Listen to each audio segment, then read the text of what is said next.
Well, joining us now via Zoom is retired IDF Colonel Miri, a fellow at the International Institute for Counterterrorism. Always great to see you, Miri. Hi, Steve. Let me start with Iran briefly. We're going to head into a third round. Apparently, this is going to be experts holding talks about the actual details of the agreement. Looks like it's heading toward political solution rather than military. Is that how it's looking at the moment?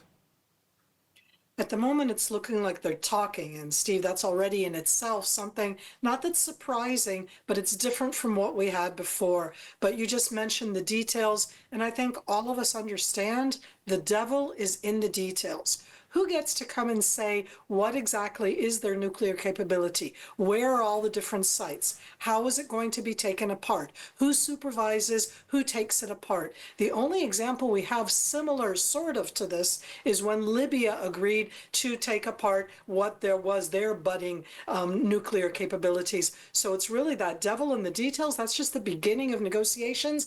And the Iranians have built over these last, not just the last years since President Trump left the agreement in 2018, but even before that, when we were in the agreement, it wasn't clear what was supervised and what was not. So there's a lot of work to do when it comes to the details. Miri, I have a hard time reporting certain kind of stories. There was one like that today. Finance Minister Smotrich commented that returning the hostages is not the most important thing. Is it not? I know for the 59 families and opinion polls show a vast swath of public think it is the most important thing. How do we jive those kind of comments with the public's views? I think that there's a gap. It's not a growing gap. I think it's been there for quite a long time between some of the people inside the government, and I am going to say some of them. It isn't all of them. At least in this case, one of the ministers in the government called out Minister Smotrich. A gap is something that we can be aware of. Steve, you and I have been through this, and here we are, a year and a half, almost a year and 7 months into this specific war, into the over 565 days that these hostages have been held by the Hamas in the Gaza Strip. And I want to say, I think that getting all of the hostages back is the most important thing. I also think that trying as much as possible to destroy as much as Hamas as we can, because nobody else is going to do it, and all of us want to avoid another October 7th, is important. Personally, to me, it's more important to get the hostages back. I think that's more important for the state of Israel.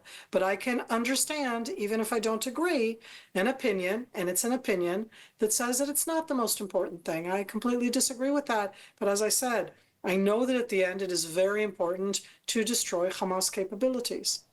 Miri, I want to ask you about a story that I wrote today, and I didn't believe it even as I was writing it. It was a report about Hamas reportedly willing to give up governance and hand over their weapons to be stored away in closets for a rainy day.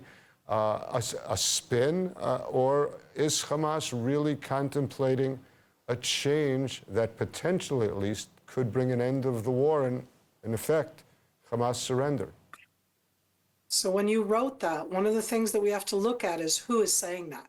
Is it actually the Hamas portion that hold the weapons? Who can at the end impose on the Hamas military branch, on the Azadin al-Qassam battalions and brigades, the ones who trained, who fought, who did October 7th, who continue to do that? They're not the ones who are willing to give up their weapons. There are lots of other Hamas leaders, because it isn't just one way of looking at Hamas.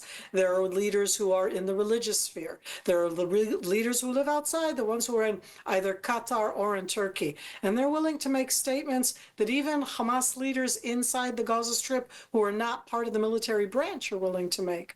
So yes, I absolutely believe that you can write about Hamas leaders who say such a thing. I don't think anybody can implement that. So it's not necessarily a spin, but it absolutely is something that cannot be implemented, similar in its own way, Steve, to exact same thing that's happening right now in Lebanon, in the different talks there also about taking Hezbollah's capabilities away. And on the one hand, you hear Lebanese saying that, and on the other hand, you have Hezbollah saying not going to happen. So I look at both of them and say nobody is going to disarm Hamas sadly, I don't think anybody will disarm Hezbollah except for one place, and that's at the end. The Israeli Defense Forces, the IDF, and even we cannot disarm them completely.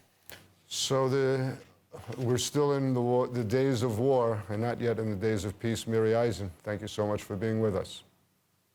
Thank you, Steve.